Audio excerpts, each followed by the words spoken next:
Hello everyone, good evening. I'm Shell, your educator on CSI NET Life Science category, and today we will continue our lecture, our lesson on RNA. And in our previous two classes, we had seen many things about RNA, and today we will just proceed forward. We will continue that discussion. Before that, क्या मैं live दिख रही हूँ आप लोगों को? Am I audible and visible?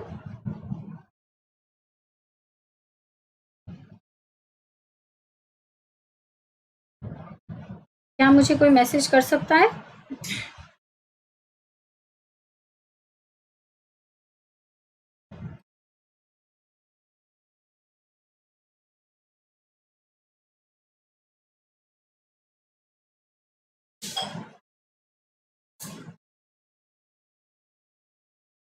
Yes Prinsu, good evening.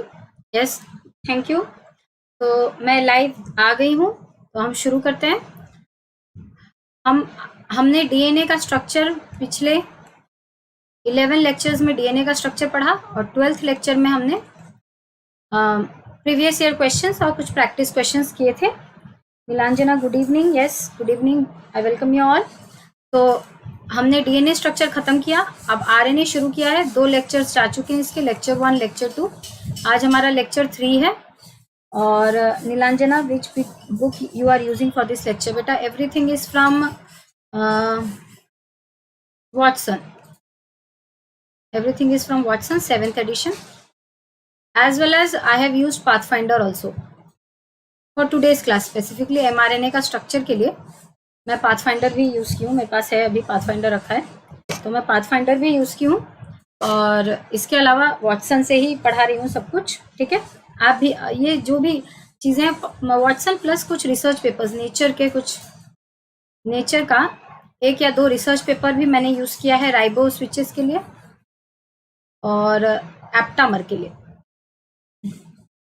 एप्टामर के लिए थोड़े 1-2 रिसर्च पेपर्स को भी देखना पड़ा था. ठीक है, तो बेसिकली ये सारा चीज़ मैंने यूज़ किया था. तो शुरू करते हैं आज की क्लास. उससे पहले मैं आपको थोड़ा अनअकैडमी के बारे में बता दूं.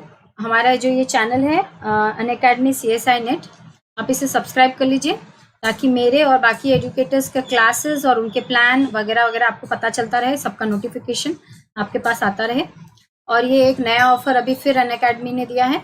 अगर आप 12 मंथ्स का सब्सक्रिप्शन अभी खरीदते हैं तो 1 मंथ का आपको फ्री मिलेगा, मतलब आपके पास 13 मंथ्स का सब्सक्रिप्शन होगा.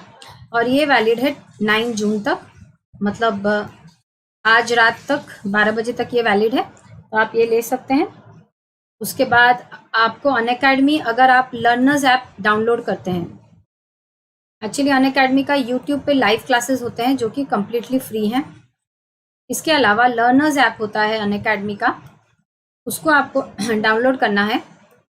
वहाँ पे अगर आपने यूज़ किया कोड शेल K10, तो आप वहाँ पे फ्री क्लासेस होते हैं, जो स्पेशल फ्री क्लासेस होते हैं. आज शाम को 5 बजे हुआ था, प्रिंसू ने अटेंड किया था, तो 5 बजे आज हुआ था, कल 5 बजे होगा. तो वो free classes, special classes live हैं, वो भी आप उसको भी अटेंड कर सकते हैं. प्लस आप कुछ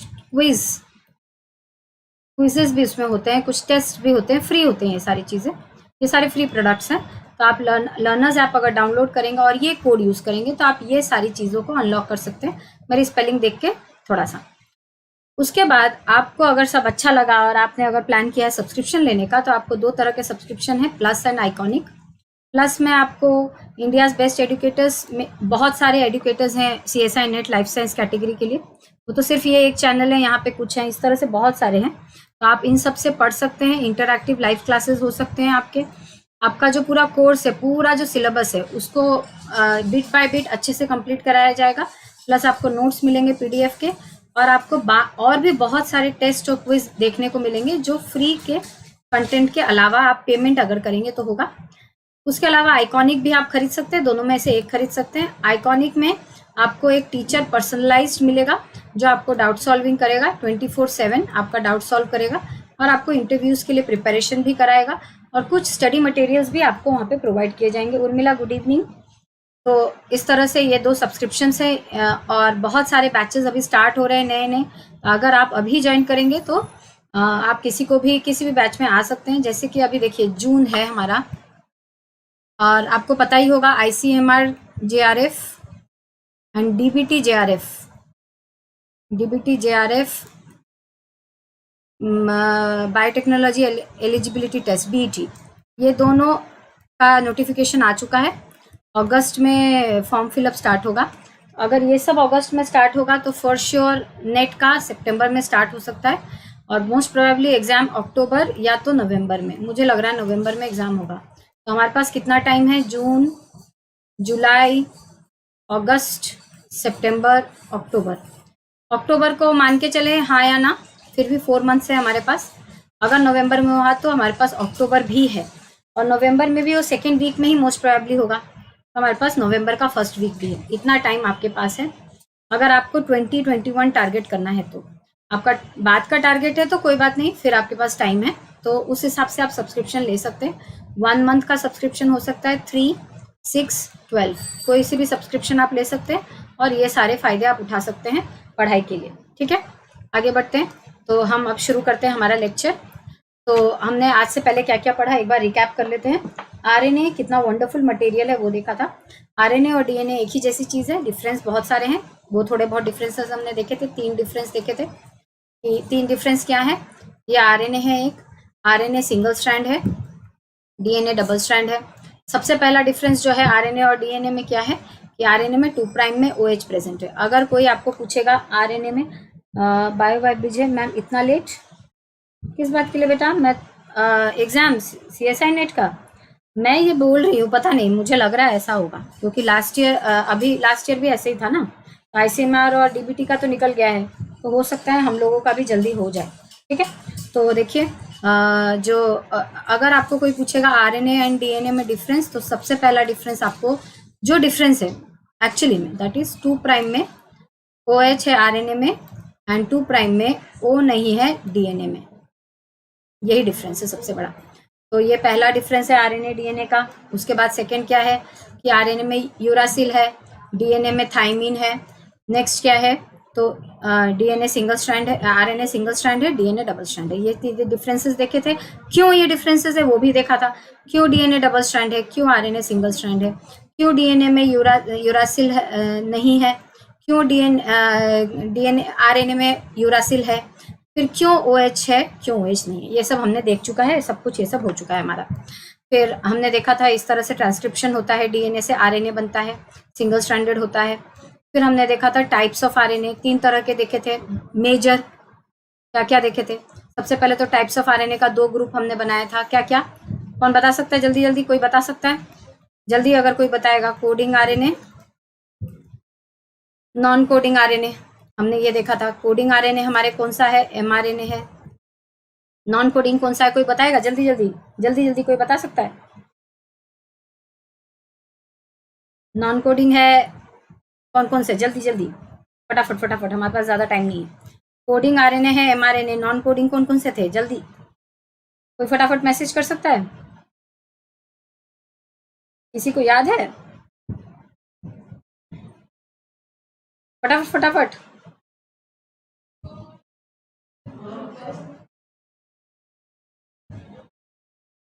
कोई नहीं बोलेगा?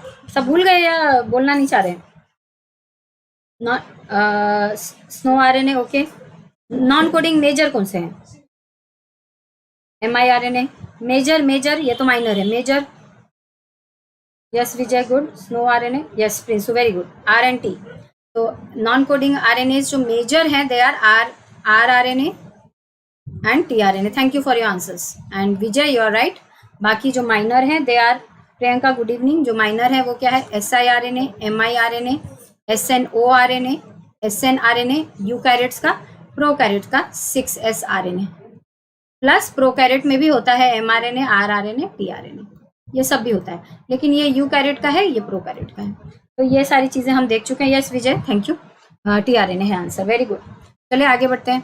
तो उसके बाद हमने देखा था mRNA का फंक्शन क्या है, rRNA का फंक्शन क्या है, tRNA का फंक्शन क्या है, ये सब हम देख चुके हैं। फिर हमने देखा था कि RNA अपने ही ऊपर फोल्ड कर लेता है, जिस वजह से वो हेयरपिन बनाता है, इसको स्टेम लूप भी कहते हैं, इंटरनल लूप बनाता है, बल्ज बनाता है, जंक्शन बनाता है, ये सब चीजें देखा था। उसके बाद हमने देखा था कि आरएनए में नॉन वाटसन बेस पेयरिंग भी होता है। किसका किसका?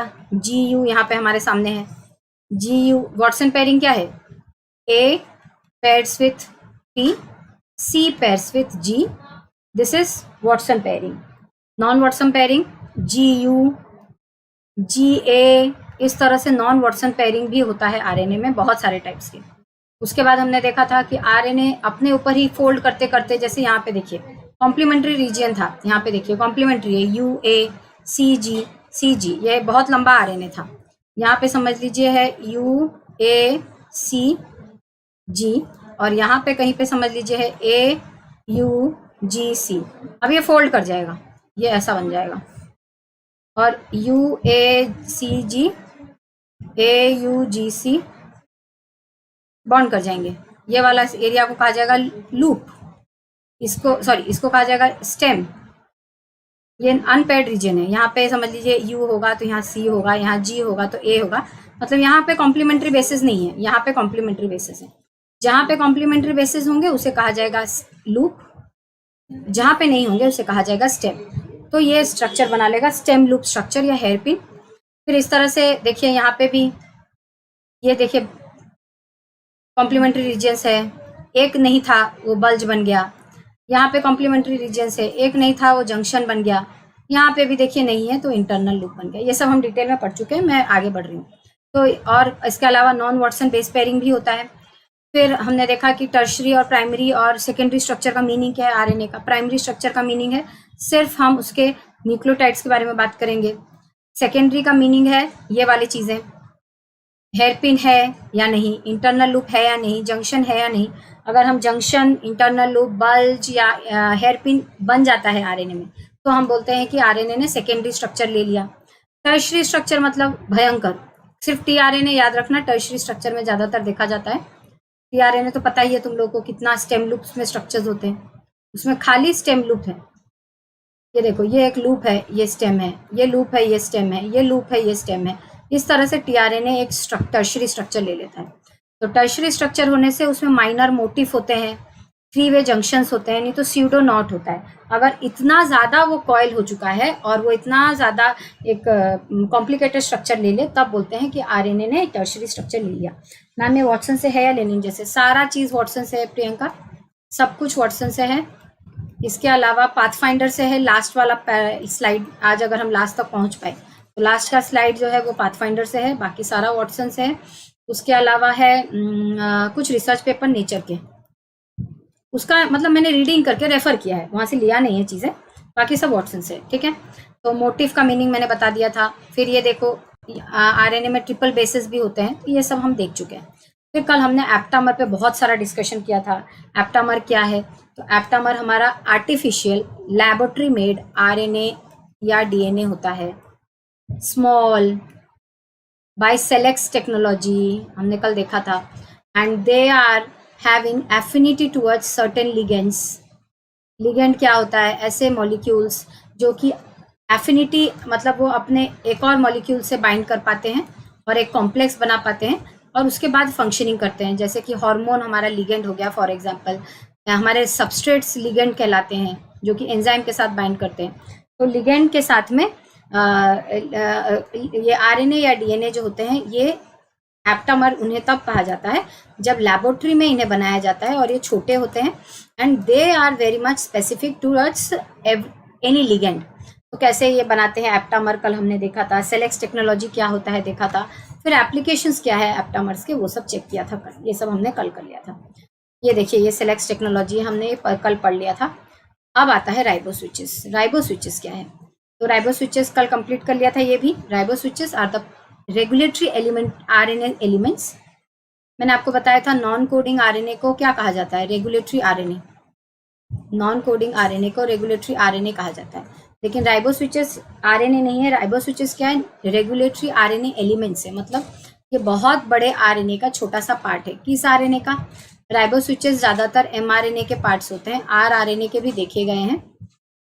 और ये क्या करते हैं? ये स्विच की तरह काम करते हैं, ऑफ या ऑन करते हैं ट्रांसक्रिप्शन या ट्रांसलेशन को।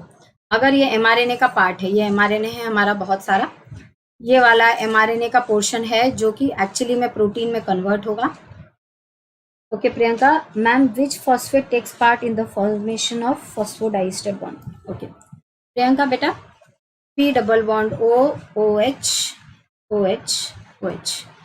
This is the phosphate which takes part in the formation of phosphodiester bond. This is H3PO4, or you can name it as also phosphoric acid. So phosphoric acid, which is also called as phosphate, is the linking molecule in DNA. ये हम बात कर चुके हैं. या इसे inorganic phosphate भी कह सकते हैं. ये एक इनऑर्गेनिक फॉस्फेट है. जब यही फॉस्फेट डीएनए के साथ लग जाता है तब वो ऑर्गेनिक हो जाता है, लेकिन यही अगर डीएनए से टूट बाहर है तो ये इनऑर्गेनिक है. ठीक है, तो विच फॉस्फेट मतलब फॉस्फोरिक एसिड. ठीक है, H3PO4. Okay okay. तो फिर राइबो स्विचेस क्या होता है? अगर समझ लीजिए ये आरएनए का, जिस आरएनए का ये पार्ट है, उस आरएनए से एक्चुअली में ये समझ लीजिए एमआरएनए है, ये उसका कोडिंग सीक्वेंस है, इससे प्रोटीन बनेगा. राइबो स्विचेस क्या है? ये कोडिंग सीक्वेंस है. ठीक है, ये कोडिंग सीक्वेंस के जस्ट बगल में एक रीजन होता है जिसको कहते हैं प्रोमोटर. ठीक है, प्रोमोटर पे क्या होता है? ये क्या है? ये हमारा एमआरएनए है. ठीक है, सॉरी. ठीक है, देखते हैं. ये हमारा एमआरएनए है. ठीक है, ये वाला वो सीक्वेंस है जो कि प्रोटीन में कन्वर्ट है. ठीक है. अच्छा प्रियंका, नो मैम, अल्फा या बीटा फॉस्फेट, अल्फा या बीटा? मुझे इसका आइडिया नहीं है, क्या बात कर रहे हो आप? अल्फा बीटा फॉस्फेट में भी आपने कहीं पढ़ा है? अच्छा देखिए, जिस तरह से समझ लीजिए ये हमारा एमआरएनए है, इस एमआरएनए का ये वाला सीक्वेंस है जिससे प्रोटीन बनेगा. ठीक है, इसके ऊपर में रीजन में कहीं पर कुछ सीक्वेंसेस होंगे जिन्हें कहा जाएगा राइबो स्विच. कब कहा जाएगा? अगर ये सीक्वेंसेस इससे प्रोटीन नहीं बनने देंगे तो. और यहाँ पे क्या होगा? राइबोसोम्स बाइंड करेंगे. ठीक है, राइबोसोम बाइंडिंग साइट होगा इस एरिया में. इस एरिया में राइबोसोम बाइंडिंग साइट होगा और वो इससे प्रोटीन बनाएगा. अगर यहाँ पे वो सीक्वेंस इससे प्रोटीन ना बनाने दे तब उसे कहेंगे ribo switch which is of, in of condition. अगर यही समझ लीजिए राइबो स्विच अगर प्रोटीन बनाने दे रहा है तब उसको क्या बोलेंगे? In on situation. ठीक है, तो ये किस पे डिपेंड करेगा? कल हमने ये सब डिस्कशन कर लिया था. ये डिपेंड करेगा मेटाबोलाइट्स के ऊपर. मेटाबोलाइट्स मतलब अगर एक सेल है एक एनवायरनमेंट में और इस सेल को समझ लीजिए लाइसिन नाम का अमीनो एसिड बनाना है, लेकिन अगर उसके एनवायरनमेंट में लाइसिन है तो वो तो नहीं बनाएगा. नहीं बनाएगा मतलब लाइसिन अगर नहीं बनाएगा तो लाइसिन बनाने के लिए जो एंजाइम्स चाहिए वो भी बनाने की ज़रूरत नहीं है. वो एंजाइम्स होंगे क्या? प्रोटीन होंगे. और वो एंजाइम्स एमआरएनए से आएंगे तो उसे उस एमआरएनए का ट्रांसलेशन को बंद करना है उस बैक्टीरिया को, क्योंकि ऑलरेडी उसके एनवायरनमेंट में लाइसिन है. मतलब एक क्वेश्चन था जिसमें पूछा था अल्फा या बीटा. ओके, मैं आपको ये देख के बता दूंगी. ठीक है, तो ये वाला सेल क्या करेगा? बैक्टीरिया क्या करेगा? ऑफ कर देगा उस एमआरएनए को जिसका ये पार्ट होगा जिससे हमें प्रोटीन सिंथेसिस करना है. ठीक है, डन. यही राइबो स्विच है, कल हमने डिस्कशन किया था. और राइबो स्विचेस ये ऑटो रेगुलेशन करते हैं, अपने आप को खुद रेगुलेट करते हैं. मतलब जिस एमआरएनए का हिस्सा होते हैं उससे ट्रांसलेशन होगा या नहीं उसको ये खुद रेगुलेट करते हैं. ठीक है, उसके बाद ये मेटाबोलाइट्स के प्रेजेंस या एब्सेंस में काम करते हैं, इसलिए इनको आउटसाइड से कोई सिग्नलिंग, एक सेल को सिर्फ मेटाबोलाइट है या नहीं, मेटाबोलाइट मतलब कुछ केमिकल्स जो कि मेटाबॉलिक एक्टिविटीज़ में काम करते हैं, जैसे कि लाइसिन फॉर एग्जांपल, वो एक ऐसा मॉलिक्यूल है जो कि उस सेल के मेटाबॉलिक एक्टिविटीज़, मतलब उस सेल को सर्वाइवल के लिए हेल्प करता है. तो लाइसिन एक टाइप का मेटाबोलाइट हो गया. तो अगर राइबो स्विचेस मेटाबोलाइट्स पे डिपेंड करेंगे तो उन्हें बाहर वो सेल को और किसी सिग्नलिंग की ज़रूरत नहीं है. वो मेटाबोलाइट के प्रेजेंस या एब्सेंस में डिसाइड करेंगे कि उन्हें ट्रांसलेशन करने देना है या नहीं उस एमआरएनए का जिसका वो खुद पार्ट है. इसलिए इसको कहा जाता है ऑटो रेगुलेटरी सीक्वेंसेस भी कहा जाता है. ठीक है, और ये वैसे तो प्रोकैरियोट्स में ही होता है लेकिन कुछ यूकैरियोट्स में भी होता है. और प्रोकैरियोट में कल मैंने बताया था को ट्रांसलेशन होता है. मतलब जब डीएनए है ये, इससे आरएनए बन रहा है, ये आरएनए कंप्लीट नहीं हुआ है, यहाँ पे अभी ट्रांसक्रिप्शन चल ही रहा है, उतने देर में ही यहाँ पे राइबोसोम्स इसको प्रोटीन बनाने लग जाते हैं. मतलब ट्रांसक्रिप्शन और ट्रांसलेशन साथ में होता है प्रोकैरियोट्स में, इसलिए राइबो स्विचेस वहाँ पे हेल्पफुल है. लेकिन यूकैरियोट्स में, प्लांट्स में कुछ कहीं पे ही राइबो स्विचेस देखे जाते हैं, इतना यूकैरियोट्स में राइबो स्विचेस नहीं है। तो राइबो स्विचेस क्या है? ये भी आरएनए के सीक्वेंस है जो कि अपने आप का ही रेगुलेशन करता है। अगर वो एमआरएनए का पार्ट है तो वो रेगुलेट करता है कि उस एमआरएनए से प्रोटीन बनेगा या नहीं। अगर वो आरआरएनए का पार्ट है तो वो रेगुलेट करेगा कि ये आरआरएनए काम करेगा या नहीं। तो ये ट्रांसक्रिप्शन नहीं तो ट्रांसलेशन दोनों को रेगुलेट करते हैं, ठीक है। जैसे कि वो यहाँ पे हमारा डीएनए है, इससे आरएनए बन रहा है, ठीक है, ट्रांसक्रिप्शन हो रहा है। अब यहाँ पे समझ लीजिए वो स्पेशल सीक्वेंस राइबो स्विचेस बन गए। स्पेशल सीक्वेंस मतलब राइबो स्विच भी ए यू सी सी से बना होता है, कुछ स्पेशल पर नहीं लगे होते हैं उसके। बस ये है कि वो डिसाइड करता है कि होगा कि नहीं। तो देखिए ये आरएनए का ये वाला स्पेशल सीक्वेंस बन चुका है और आगे का पोर्शन बन रहा है, ठीक है। अब ये डिसाइड करेगा कि मुझे ट्रांसक्रिप्शन नहीं होने देना है, नहीं होगा तो ट्रांसलेशन भी नहीं होगा। तो ये ट्रांसक्रिप्शन को भी बंद कर सकता है। ये भी कर सकता है कि इस डीएनए से कंप्लीट आरएनए ना बनने दे। अगर बाय चांस कंप्लीट आरएनए बन गया तो वो डिसाइड कर सकता है कि उस आरएनए से वो प्रोटीन ना बनने दे। तो राइबो स्विचेस हर लेवल पे काम कर सकते हैं, ट्रांसक्रिप्शन के लेवल पे, ट्रांसलेशन के लेवल पे। एमआरएनए का भी पार्ट हो सकता है, आरआरएनए का भी पार्ट हो सकता है, और ये जिस भी सेगमेंट का पार्ट है ये उसी सेगमेंट को ऑफ करेगा। ज्यादातर ऑफ करता है, ऑन कम करता है, ठीक है। तो ये जिस सेगमेंट का पार्ट होगा उसी से आगे प्रोसेस होगा या नहीं होगा। अगर वो एमआरएनए है तो आगे प्रोसेस होगा या नहीं होगा, अगर वो आरआरएनए है तो आगे प्रोसेस होगा या नहीं होगा, अगर ट्रांसक्रिप्शन का पार्ट है तो ट्रांसक्रिप्शन होगा या नहीं होगा। वो डिसाइड करेगा कि आगे का प्रोसेस होगा या नहीं होगा। They are auto regulatory RNA elements, that's all, ठीक है। अब आगे बढ़ते हैं। तो यहाँ तक हमारा ये भी हो गया था हमारा कल। आरएनए एज एंजाइम्स, इन्हें कहा जाता है राइबोजाइम्स। राइबोजाइम्स में सबसे पहला राइबोजाइम कौन सा है? आरएनएसपी। ये क्या किया था कल हमने देखा था, ये देखिए ये है हमारा आरएनएसपी, ठीक है। सॉरी ये है हमारा पूरा आरएनएसपी, ये हमारा टीआरएनए है। आरएनएसपी क्या करता है? ये एक ऐसा आरएनए सीक्वेंस, एक ये ऐसा आरएनए है जो कि एंजाइम की तरह काम करता है। एंजाइम की तरह। रेशी गुड इवनिंग। अच्छा, ये क्या है? एक आरएनएसपी है, ठीक है, मतलब एक आरएनए का सीक्वेंस है। एक आरएनए है, सीक्वेंस नहीं, एक आरएनए है, इसका नाम है आरएनएसपी। ये आरएनए जो है it acts as an enzyme. कल मैंने यहाँ पे डिस्कशन खत्म किया था, मतलब लाइन चला गया था तो बंद हो गया था, मैं उसके आगे बढ़ा रही हूँ। ये जो आरएनए है ये एंजाइम की तरह काम करता है। कैसे? एंजाइम का मतलब क्या होता है? एंजाइम का मतलब आपको पता है, ज्यादातर प्रोटीन। समझ लीजिए ये हमारा एंजाइम है और ये वाला उसका एक्टिव साइट है। अब यहाँ पे सबस्ट्रेट आएगा और इस सबस्ट्रेट को वो प्रोडक्ट में कन्वर्ट करेगा, ठीक है। तो इस एंजाइम ने इस सबस्ट्रेट को प्रोडक्ट में कन्वर्ट किया। तो ये एंजाइम जो है it acts on the substrate and converts it into product. अगर यही काम आरएनए करने लग जाए, मतलब ये हमारा एंजाइम है और ये प्रोटीन ना होके आरएनए का ही एक स्ट्रैंड हो जो कि कॉइलिंग की वजह से ऐसा शेप ले ले और उसका एक एक्टिव साइट हो और वहां पे वो किसी और मॉलिक्यूल के साथ में इंटरैक्ट करके उस मॉलिक्यूल को प्रोडक्ट में कन्वर्ट अगर कर पाए, तब उस आरएनए को कहा जाता है एक एंजाइम। और प्रोटीन के अलावा ये वाली पावर सिर्फ और सिर्फ आरएनए के पास देखी गई है। और इसके अलावा निखत गुड इवनिंग बेटा। तो इस तरह से मतलब एंजाइम की तरह काम करने का पावर एंजाइम की तरह काम करने की पावर सिर्फ और सिर्फ प्रोटीन के पास थी। पहले ऐसा सोचते थे लोग, लेकिन अब ये पाया गया है कि एंजाइम की तरह आरएनए भी काम करते हैं। मतलब एक आरएनए है अगर, तो उसका भी एक एक्टिव साइट हो सकता है जहाँ पे सबस्ट्रेट आके लग सकते हैं और ये सबस्ट्रेट एंजाइम प्रोडक्ट में कन्वर्ट हो सकते हैं, ऐसा पाया गया। तो जो पहला आरएनए था जो कि एंजाइम की तरह काम करता है, वो जो डिस्कवर हुआ दैट इज आरएनएसपी। वॉटसन में और एक के बारे में बात किया गया है, hammerhead RNA which is acting as an enzyme.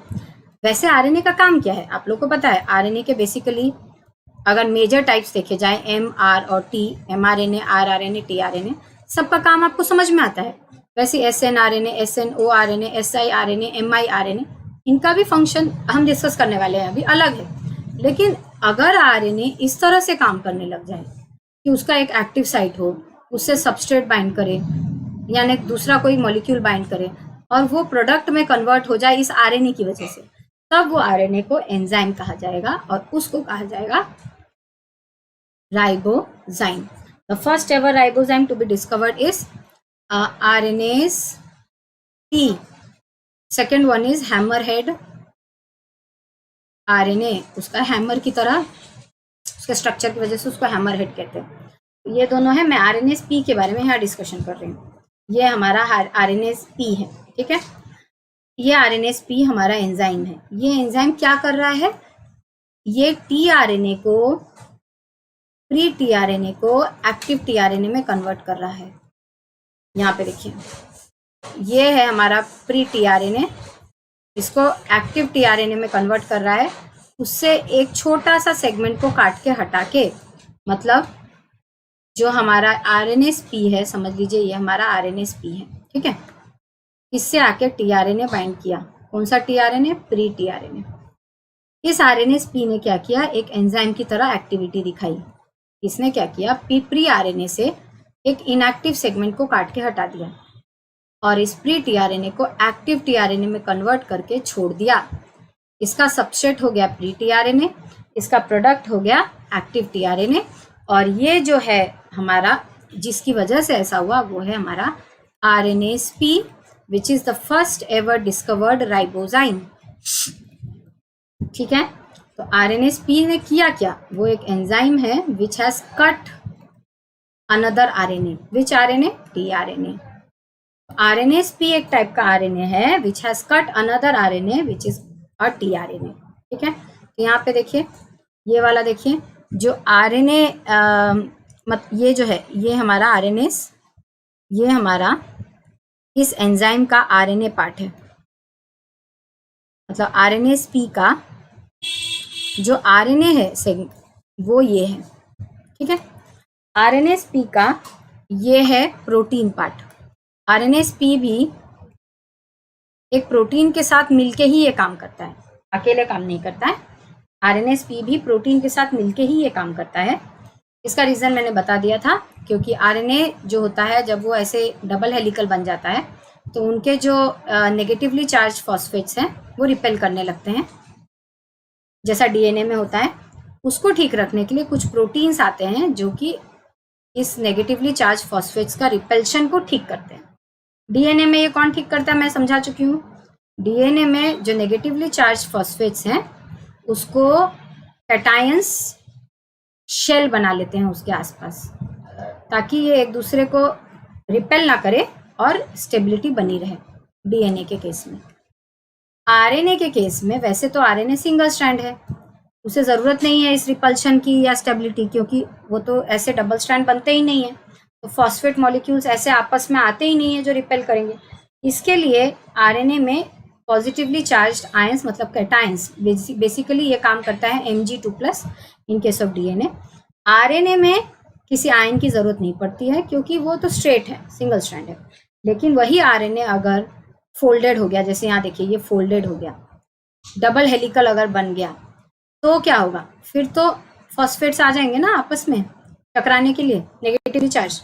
फिर इन्हें कौन पॉजिटिवली चार्ज आयन शेल नहीं बनाएगा इनके आसपास, तब इन्हें रिपल्शन से कौन बचाएगा, प्रोटीन्स, ठीक है। तो जब भी RNA कॉइलिंग करता है ना, तो कुछ प्रोटीन्स भी उसको साथ आते हैं, उसको वो स्ट्रक्चर देने में हेल्प करते हैं, ताकि वो उसको स्टेबिलाइज कर सकें, उसके डबल हेलिकल नेचर को स्टेबिलाइज कर सकें। लेकिन DNA में क्या होता है, ये जो फॉस्फेट है नेगेटिवली चार्ज रिपेल करेंगे, इससे पहले ही पॉजिटिवली चार्ज कैटायंस आ जाते हैं। बेस्ट होता है Mg2+, और ये जो कैटायंस होते हैं इनके आसपास वाटर का एक शेल होता है। तो Mg2+ के आसपास वाटर का जो शेल होता है वो सबसे बेस्ट होता है इसको शील्ड करने के लिए। तो ये फॉस्फेट है, इसके आसपास ये हमारा Mg2+ ने इसको शील्ड किया। फिर वाटर है, ये Mg2+ cation, of course ions हमेशा वाटर शेल के साथ आते हैं, ये यहाँ पे भी ऐसे ही हुआ, जिससे कि ये रिपेल नहीं किए एक दूसरे को। लेकिन RNA में क्या होगा, RNA में यही काम प्रोटीन्स करेंगे। तो RNA अगर सेकेंडरी या टर्शरी स्ट्रक्चर लेता है तो उनको प्रोटीन्स हेल्प करते हैं स्टेबिलाइज करने में। ये हम पढ़ चुके हैं, मैं आपको समझाई थी। तो ये जो हमारा RNA-sp है, ये एक RNA-sp है, इसमें ये है हमारा RNA-sp का RNA वाला सेगमेंट, ये है RNA-sp का प्रोटीन वाला सेगमेंट, और ये है RNA-sp का एक्टिव साइट, और ये है उसका सबस्ट्रेट tRNA। और यहाँ पे छोटे छोटे बॉल्स दिख रहे होंगे आपको, ये देखिए, ये एक है, ये एक है, ये एक है। मैं इसको डिलीट करती हूँ फिर से। ये देखिए, ये एक है, ये एक है, ये एक है। ये मेटल एटम्स है, मेटल आयंस है, जो कि कोफैक्टर की तरह हेल्प करते हैं, काम करते हैं। कोफैक्टर्स क्या करते हैं? एंजाइम्स को काम करने में हेल्प करते हैं। तो यहाँ पे ये हो गए कोफैक्टर्स, ये हो गया हमारा RNA-sp का, ये हो गया हमारा RNA-sp का RNA वाला कंपोनेंट, ये हो गया RNA-sp का प्रोटीन कंपोनेंट, ये हो गया tRNA। अब क्या होगा? ये tRNA से एक छोटा सा सेगमेंट को 5 प्राइम जो है उसको काट के हटा देगा। जो बाकी का जो फोल्डेड स्ट्रक्चर है tRNA का, अब वो एक्टिव हो जाएगा इसके हटाने से। ये काम कौन करेगा? RNA-sp। RNA-sp is the first ever introduced या डिस्कवर्ड राइबोजाइम। बहुत सारे राइबोजाइम सभी डिस्कवरी कर रहे हैं, और राइबोजाइम्स क्या हैं? RNA के सेगमेंट्स होते हैं जो कि एंजाइम की तरह काम करते हैं। तो हमने ओवरऑल देखा RNA कितने अजीब अजीब स्ट्रक्चर्स ले सकता है। RNA एप्टामर की तरह काम कर सकता है, RNA राइबो स्विचेस की तरह काम कर सकता है, RNA राइबोजाइम की तरह काम कर सकता है।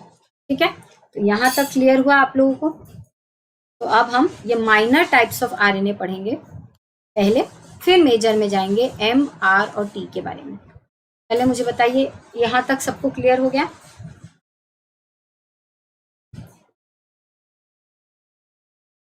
यहाँ तक सबको क्लियर हो गया?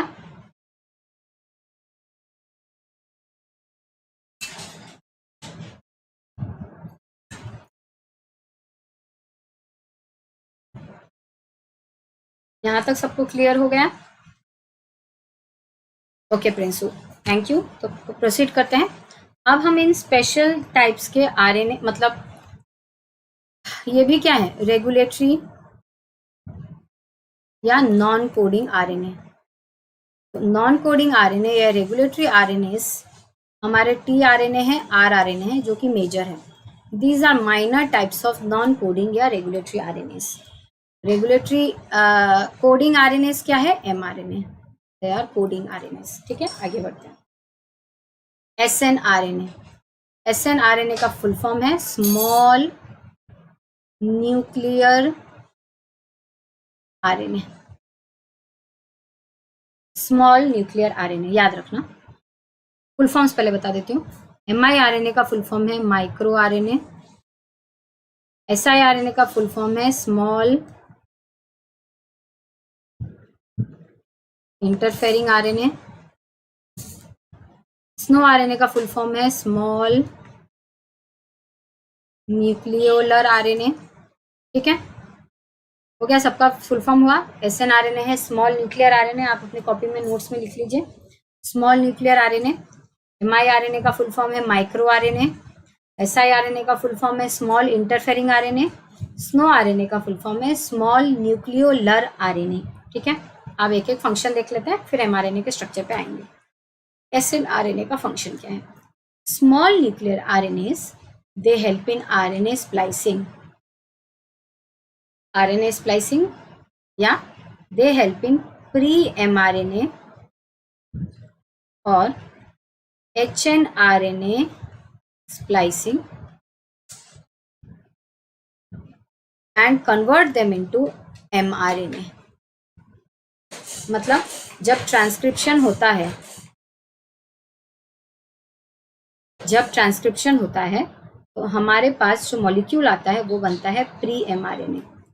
तो DNA से जब ट्रांसक्रिप्शन होता है तो प्री mRNA और hnRNA बनता है, हेट्रोजीनियस RNA। HN का फुल फॉर्म है हेटेरोजीनियस RNA, और यही RNA को mRNA में कन्वर्ट करना पड़ता है। इसके लिए 3 स्टेप प्रोसेस एक होता है जिसको बोलते हैं स्प्लाइसिंग। 3 step process. ये स्प्लाइसिंग में कौन से आरएनए हेल्प करते हैं? Small nuclear RNA. मतलब एमआरएनए को प्री को एक्टिव फॉर्म में कन्वर्ट करने के लिए जो हेल्प करते हैं उन्हें कहा जाता है स्मॉल न्यूक्लियर आरएनए। ठीक है, और ये जो स्मॉल न्यूक्लियर आरएनए है ये कुछ प्रोटीन्स के साथ मिलके ये काम करते हैं, और जब ये एसएनआरएनए प्रोटीन के साथ मिल जाते हैं तब इन्हें कहा जाता है SNRNP। Found in nucleus in tight association with proteins and thus called as SNRNP। मतलब यही आरएनए जब स्मॉल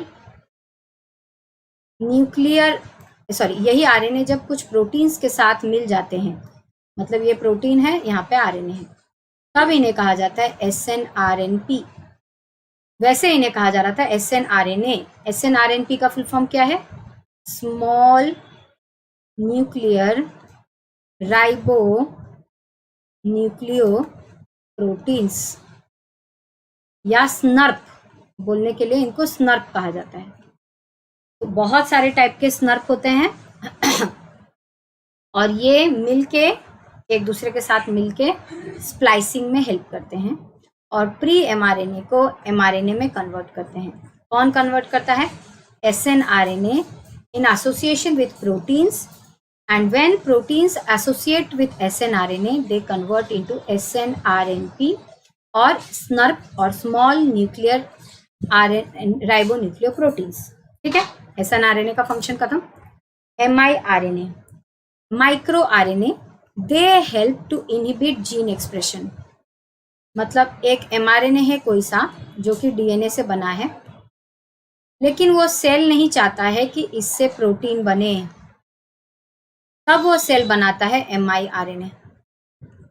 ये miRNA क्या करता है? इस miRNA, ये mRNA है हमारा, ये हो गया miRNA। ये miRNA इस आरएनए का के साथ बाइंड करके इसको इनएक्टिव कर देता है और इससे प्रोटीन सिंथेसिस नहीं होने देता है। इस प्रोसेस को कहा जाता है आरएनए इंटरफेरेंस। ये हम बाद में डिटेल में पढ़ेंगे इससे ये भी आता है, क्वेश्चन आता है। आरएनए इंटरफेरेंस, आरएनए इंटरफेरेंस मतलब miRNA हमारे mRNA से को इंटरफेयर कर देता है, उसको काम नहीं करने देता और उससे प्रोटीन नहीं बनने देता। तो इट इनहिबिट्स जीन एक्सप्रेशन। क्यों? ये हमारा डीएनए है, इससे बना mRNA, अब इस mRNA से प्रोटीन नहीं बनने देगा, मतलब ये जीन से जो प्रोटीन बनना था वो नहीं होगा। किसकी वजह से? miRNA बाइंड कर जाएगा और उस mRNA को इनएक्टिव कर देगा, जिसको कहा जाएगा, जो बाइंड करेगा उसको कहा जाएगा miRNA और माइक्रो आरएनए। ठीक है, आगे बढ़ते हैं। siRNA, स्मॉल इंटरफेरिंग आरएनए, ये भी सेम miRNA की तरह काम करते हैं और ये siRNA भी आरएनए इंटरफेरेंस में ही हेल्प करते हैं और ये भी mRNA को इनएक्टिव कर देते हैं। सेम, इन दोनों का फंक्शन सेम है। ठीक है, अब आता है स्मॉल न्यूक्लियोलर आरएनए। देखिए, बाकी सारे आरएनए जो थे वो न्यूक्लियस में पाए जाते थे। SNRNA न्यूक्लियस में पाया जाता है, miRNA न्यूक्लियस में पाया जाता है, siRNA न्यूक्लियस में पाया जाता है, लेकिन स्मॉल न्यूक्लियोलर आरएनए, नाम से पता चल रहा है ये न्यूक्लियोलस में पाया जाता है। अब न्यूक्लियोलस क्या है? तो न्यूक्लियस हमारा है, उसमें एक स्मॉल डेंस एरिया को न्यूक्लियोलस कहा जाता है। डेंस, वो थोड़ा डेंस होता है, इसका कोई मेम्ब्रेन नहीं होता है, वो एक से सिर्फ डेंस एरिया है। एक न्यूक्लियोलस हो ये ज़रूरी नहीं है, एक से भी ज़्यादा होते हैं। तो न्यूक्लियोलस क्या करता है? स्नो आरएनए न्यूक्लियोलस में रहता है और ये क्या करता है? इसका फंक्शन क्या है? ये आरएनए की प्रोसेसिंग में हेल्प करता है और राइबोसोम की असेंबली में हेल्प करता है। मतलब हमारा राइबोसोम क्या है? हमारा राइबोसोम क्या है? RNA plus protein, they are ribosomes, RNA plus protein. तो ये जो आरएनए है इसका प्रोसेसिंग में हेल्प करता है SNORNA न्यूक्लियोलस में। मतलब ये बात याद रखेंगे, राइबोसोम्स जो हैं वो न्यूक्लियोलस में बनते हैं और असेंबल होते हैं और फिर वो न्यूक्लियस से बाहर आते हैं साइटोप्लाज्म में। और फिर साइटोप्लाज्म में ट्रांसलेशन होता है।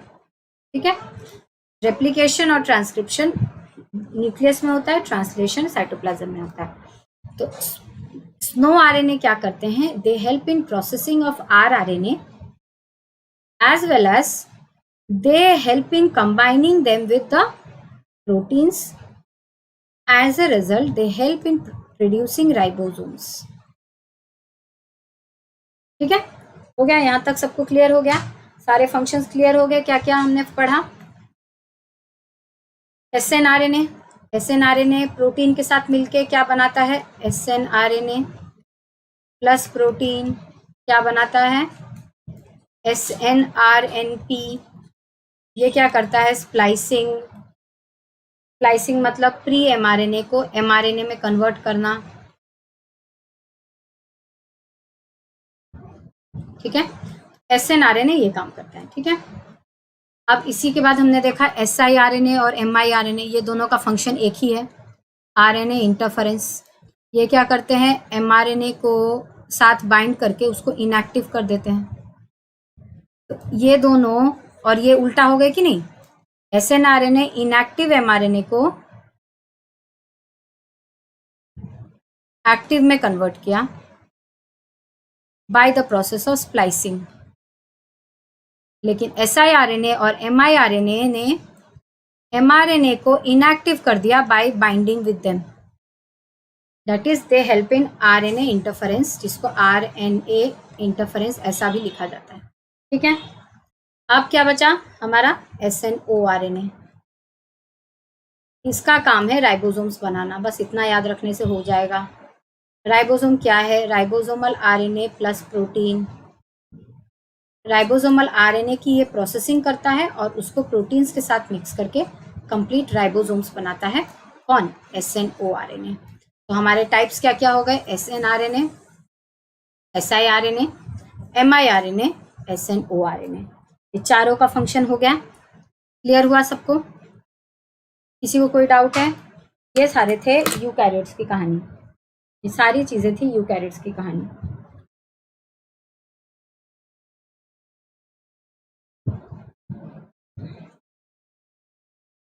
सबका क्लियर है यहां तक?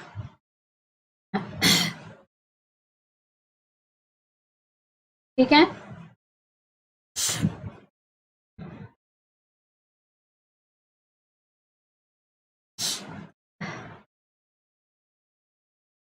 बोलिए, यहां तक सबको क्लियर है?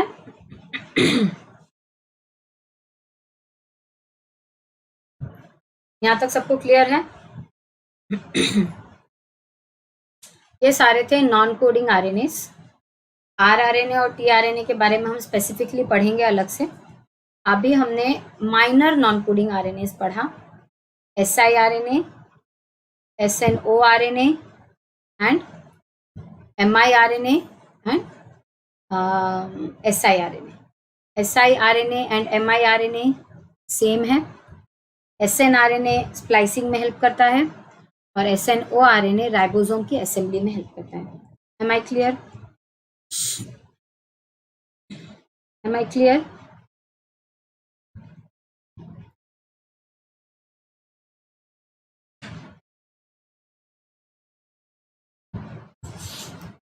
अब प्रोकैरियोट्स की बात करते हैं। प्रोकैरियोट्स में बहुत सारे, प्रोकैरियोट्स के केस में भी RRNA, mRNA, tRNA होते हैं। इसके अलावा प्रोकैरियोट्स के केस में 6S RNA होता है। S का मतलब है सेडिमेंटेशन कोएफिशिएंट, S का फुल फॉर्म है। Thank you Prinsu. Amjad, thank you, thank you, thank you so much. Prokaryotes के केस में जो 6S RNA है, यूकैरियोट्स के केस में क्या क्या है उनकी आर्मी देख लेते हैं। RRNA, mRNA, tRNA, siRNA, miRNA, SNORNA, SNRNA, इतना होता है यूकैरियोट्स के केस में। प्रोकैरियोट्स के केस में क्या क्या होता है? mRNA, RRNA, tRNA and 6S RNA। यहाँ पे ये कोडिंग है, मतलब इससे प्रोटीन बनता है mRNA से। बाकी सारे नॉन कोडिंग है या रेगुलेटरी है जो बोलता है। प्रोकैरियोट्स में भी ये हमारा कोडिंग है, ये सारे नॉन कोडिंग या रेगुलेटरी हैं। ये सारे नॉन कोडिंग या रेगुलेटरी हैं, एक कोडिंग है। ये हुआ, ठीक है। तो प्रोकैरियोट्स के केस में जो नॉन कोडिंग या रेगुलेटरी आरएनए है उसका नाम है 6sRNA। S is equal to sedimentation coefficient and the unit is Sedberg unit. Sedberg unit आपने सुना होगा। प्रोकैरियोट्स के केस में जो राइबोसोम्स होते हैं वो क्या क्या होते हैं, वैसे यूकैरियोट्स के केस के राइबोसोम्स का भी है, सब यूनिट्स होते हैं ना। 40S और क्या 30S, 50S and 60S। 30S plus 50S हो गया हमारा प्रोकैरियोट का 2 सब यूनिट राइबोसोम का। यूकैरियोट का हो गया 40S प्लस 60S, ये हो गया हमारा यूकैरियोट का। तो ये S तो सुना होगा बहुत बार आप लोगों ने, S, ये S का फुल फॉर्म है सेडिमेंटेशन कोएफिशिएंट और इसका यूनिट है सेडबर्ग यूनिट। ये हम डिटेल में पढ़ेंगे किस दिन, जब हम rRNA पढ़ेंगे तब। आज तो mRNA पढ़ना है। थंबनेल में दिया हुआ है सेडबर्ग यूनिट, लेकिन क्योंकि हम खत्म नहीं कर पाए तो इसीलिए अभी वही चल रहा है, पहले का ही चल रहा है। जब ये खत्म हो जाएगा उसके बाद हम rRNA शुरू करेंगे। जैसे आज mRNA थोड़ा सा शुरू करेंगे, कल mRNA खत्म करेंगे, rRNA में जब घुसेंगे तब मैं इसको पूरा समझाऊंगी कि S क्या होता है, इसका मतलब क्या है, 30S, 50S, 40S, 60S, इसका मतलब क्या है, ये सब हम देखेंगे। उसके बाद tRNA देखेंगे, फिर लास्ट में रिवीजन करेंगे और प्रैक्टिस करेंगे। RNA का हो गया, ठीक है। अच्छा, कल जो है, हाँ तो ये 6S का इतना ही अभी बोल के मैं छोड़ रही हूँ, आगे बाद में देखा। अच्छा, कल जो है कल मेरी 5 बजे क्लास है ऐप पे, प्रोटीन हम स्टार्ट करेंगे और 7 बजे फिर से यूट्यूब पे है, यहाँ पे इसी को कंटिन्यू करेंगे, ठीक है। ये थर्सडे का है हमारा प्लान। फ्राइडे और सैटरडे का प्लान अलग है। फ्राइडे को 3 बजे, 6 बजे एंड 8 बजे स्पेशल क्लासेस होंगे। सैटरडे को 11 बजे और 1 बजे स्पेशल क्लासेस होंगे। ये दोनों दिन ना तो ऐप पे क्लास होगा ना तो यूट्यूब पे होगा।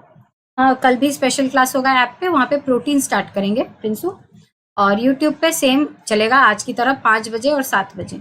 लेकिन मैंने आपको बताया था कि फ्राइडे और सैटरडे को स्पेशल क्लासेस होते हैं।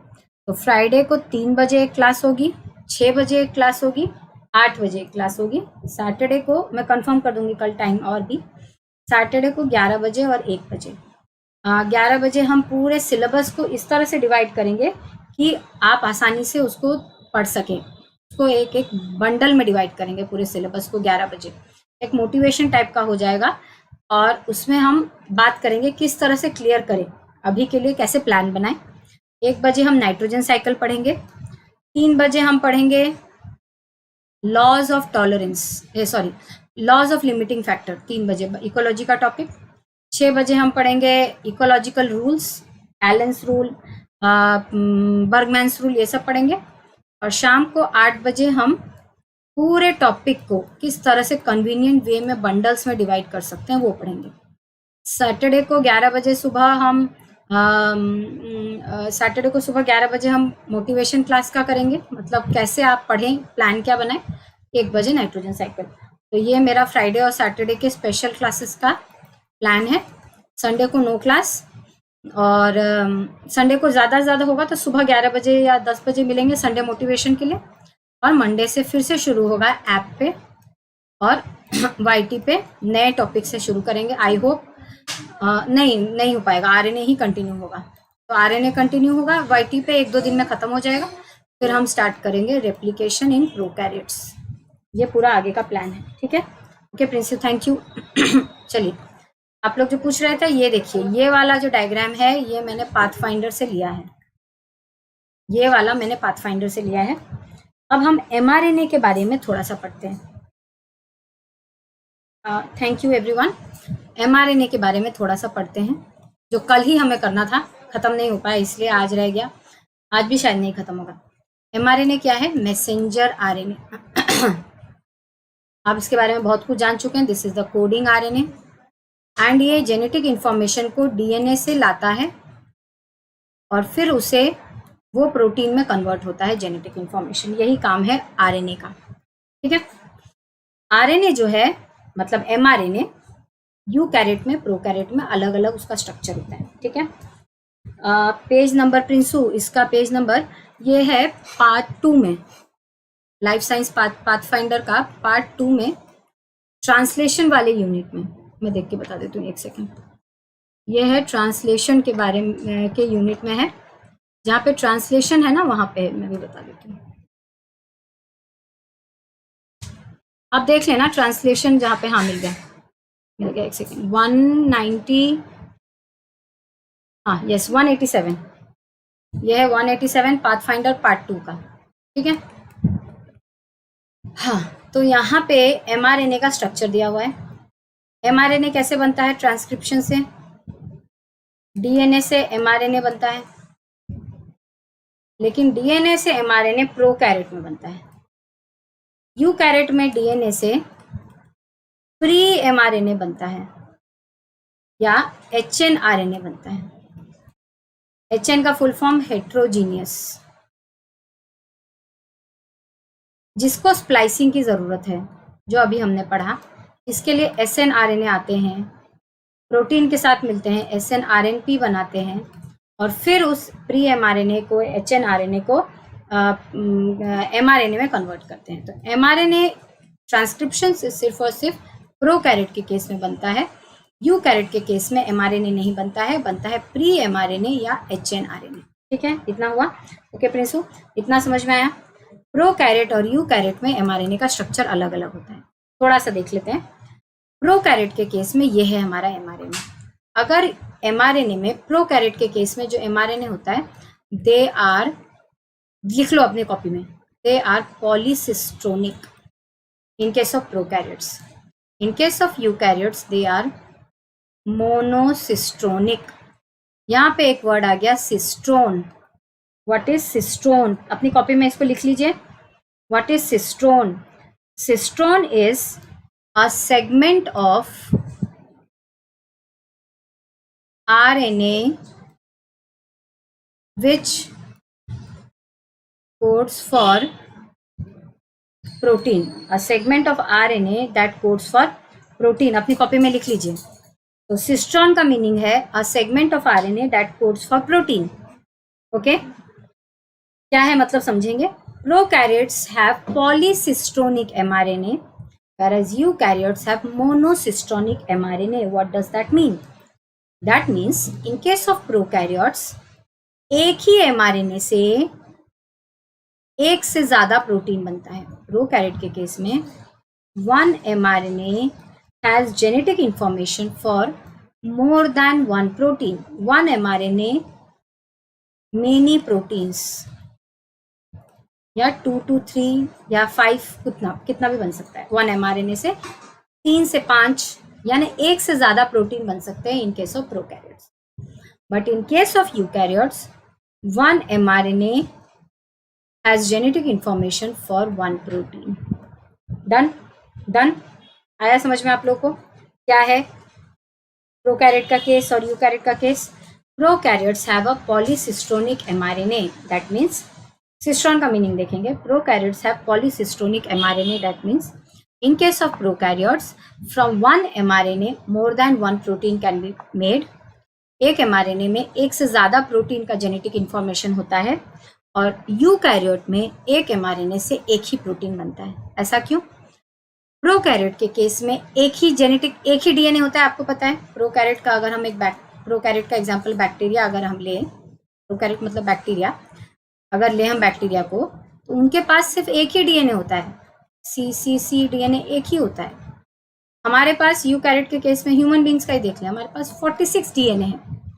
इसीलिए हम ऐसा अफोर्ड कर सकते हैं कि एक mRNA से एक प्रोटीन बनाएं, लेकिन प्रोकैरियोट्स ऐसा अफोर्ड नहीं कर सकते। ऐसा अगर होगा प्रोकैरियोट्स के केस में तो वो ज़्यादा प्रोटीन्स नहीं बना पाएंगे, इसीलिए वो एक mRNA में एक से ज़्यादा प्रोटीन का जेनेटिक इंफॉर्मेशन रखते हैं, ठीक है। और इसीलिए उसको कहा जाता है पॉलीसिस्टोनिक। और सिस्टोन का मीनिंग यहाँ पे लिखवा दिया मैंने, segment of RNA which codes for protein. तो एक प्रोकैरियोट के केस में जो आरएनए होता है उसमें एक से ज्यादा सेगमेंट होते हैं जो कि प्रोटीन बना सकते हैं, इसलिए उसको कहा जाता है पॉलीसिस्टोनिक। वही यूकैरियोट के केस में एक एमआरएनए में सिर्फ एक ही प्रोटीन का सेगमेंट इंफॉर्मेशन होता है। Prokaryotes have a पॉलीसिस्टोनिक mRNA and eukaryotes have a monosystonic mRNA. Am I clear? Am I clear? Am I clear? उसके बाद प्रोकैरियोट के केस में स्ट्रक्चर देख लेते हैं। देखिए ये हमारा एक सिस्टोन है, प्रोटीन ए बना, ये दूसरा सिस्टोन है, प्रोटीन बी बना। लेकिन यहाँ यूकैरियोट में देखिए ये एक ही सिस्टोन है, एक ही प्रोटीन बनेगा, ठीक है। तो prokaryotes have पॉलीसिस्टोनिक mRNA, eukaryotes have monocistronic mRNA. फिर एक एमआरएनए में क्या होता है, एक एमआरएनए में क्या होता है यूकैरियोट के केस में, पहले यूकैरियोट का पढ़ लेते हैं। यूकैरियोट के केस में उनके 5 प्राइम एंड में एक मॉडिफाइड बेस लगा होता है, ग्वानिसिन, ग्वानोसाइन को मॉडिफाई करके एज अ कैप लगाया होता है। एमआरएनए में 5 प्राइम में मॉडिफाइड ग्वानोसिन या मॉडिफाइड ग्वानाइन आप बोल सकते हो, जो कि एक कैप की तरह रहता है। तो eukaryotic mRNA have a 5 prime cap, ठीक है। एंड 3 प्राइम एंड में उनका ए बहुत सारा रहता है, 200 के आसपास ए सेगमेंट्स होते हैं। देखिए यहाँ पे लिखा है ए एन। तो उनके पास 3 प्राइम में एक टेल होता है, क्या, पॉली ए टेल हुआ। यूकैरियोट्स के पास क्या क्या होता है, एक 5 प्राइम में कैप होता है, मॉडिफाइड ग्वानिन। 3 प्राइम में एक टेल होता है, किस चीज का, पॉली ए, एडेनाइन, ए ए ए ए ए ए ऐसा होता है, ठीक है। जब न्यूक्लियस से ट्रांसक्रिप्शन कंप्लीट होके एमआरएनए एक सेल में बाहर आता है यूकैरियोट के केस में, तो पहले वो 5 प्राइम कैप बाहर आता है, फिर उसके बाद पहले 5 प्राइम बनता है कैप, वो बाहर आना स्टार्ट कर देता है, तब टेल बनता है और वो फिर कंप्लीट होके बाहर आता है।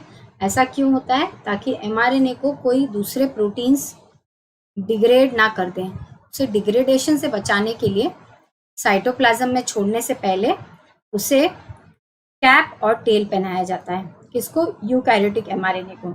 तो उनके 5 प्राइम एंड में एक मॉडिफाइड ग्वानिन का कैप होता है। डिटेल हम कल देखेंगे।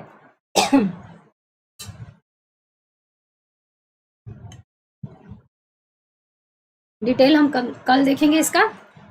और एक टेल होता है जो कि पॉली ए का बना होता है, ये होता है यूकैरियोट के केस में। प्रोकैरियोट के केस में क्या होता है, प्रोकैरियोट के केस में कैप और टेल नहीं होता है। No cap no tail. Eukaryotes have 5 prime cap and a 3 prime tail, हो गया। 5 प्राइम में है मॉडिफाइड ग्वानिन और 3 प्राइम में क्या है, पॉली ए। आई होप ये क्लियर है, क्लियर है सबको ये चीज। जल्दी से बोल दीजिए, बस इसको खत्म करके खत्म कर देंगे 5 मिनट में।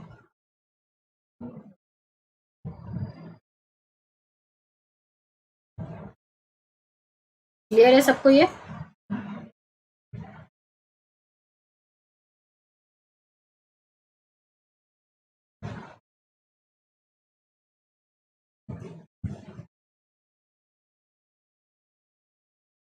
सबको ये क्लियर है।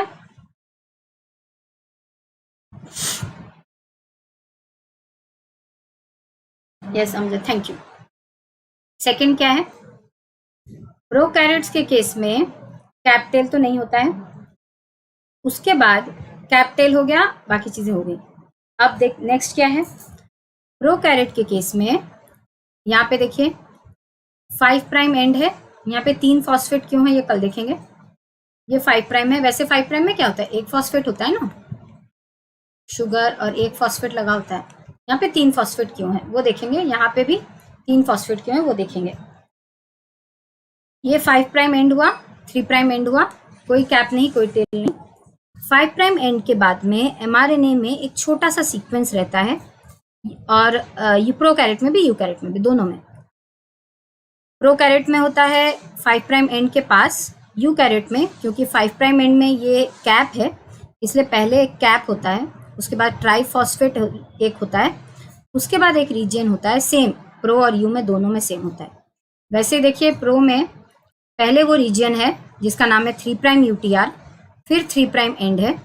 वैसे यूकैरियोट के केस में पहले 3 प्राइम यूटीआर है, उसके बाद पॉली ए टेल है, फिर 3 प्राइम एंड है। अब ये यूटीआर क्या है? अनट्रांसलेटेड रीजन, इसका फुल फॉर्म है, अपने फुल कॉपी में लिख लीजिए, अनट्रांसलेटेड रीजन।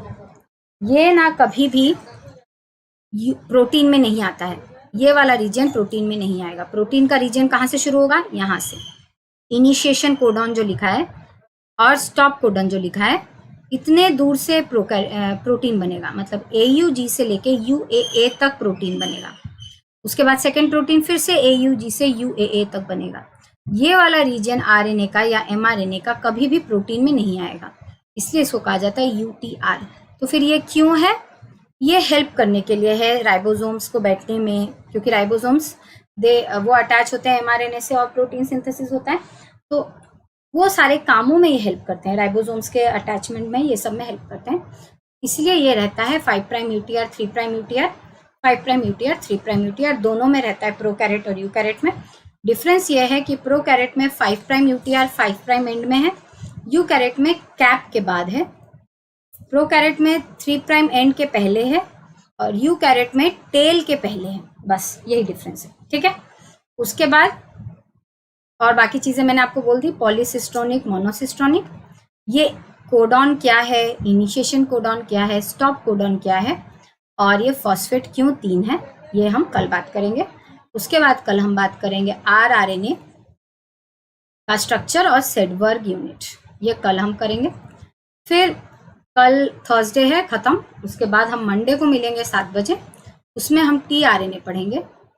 कल 5 बजे ऐप पे मिलेंगे, प्रोटीन स्टार्ट करेंगे, बायोमोलिक्यूल्स यानी प्रोटीन स्टार्ट करेंगे। 7 बजे हम ये पढ़ेंगे, यहाँ पे कंप्लीट करेंगे, ठीक है। आज के लिए इतना ही, अब हम कल मिलते हैं फिर से 7 बजे। क्लास देखने के लिए बहुत सारा थैंक यू। अपना ख्याल रखिए, अच्छे से रहिए, अच्छे से पढ़िए। अगर टारगेट है आपका 2021 तो इसके लिए पढ़ना आप शुरू कर दीजिए, क्योंकि टाइम आ गया है एग्जाम का, ठीक है। तो मैं अब आज के लिए इतना ही, मैं अब जा रही हूँ। Thank you.